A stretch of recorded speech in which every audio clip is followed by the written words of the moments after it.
আসসালামু আলাইকুম ওয়া রাহমাতুল্লাহি ওয়া বারাকাতুহু। প্রিয় দর্শক শ্রোতা, আজকে আপনাদেরকে জানাবো যারা রুজি রোজগারের মধ্যে ঘাটতিতে রয়েছেন, যারা সম্মানের দিক থেকেও ঘাটতিতে রয়েছেন, তাদের রুজি রোজগারে কি করে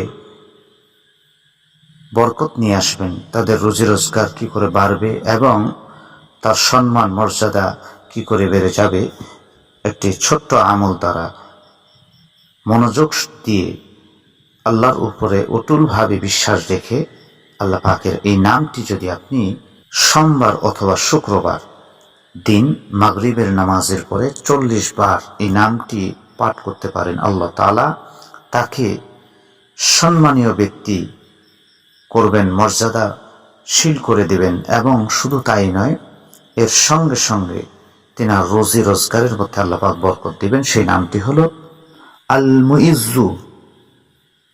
আল মুইজ্জু এই নামটি 40 বার পাঠ করতে হবে ইনশাআল্লাহ।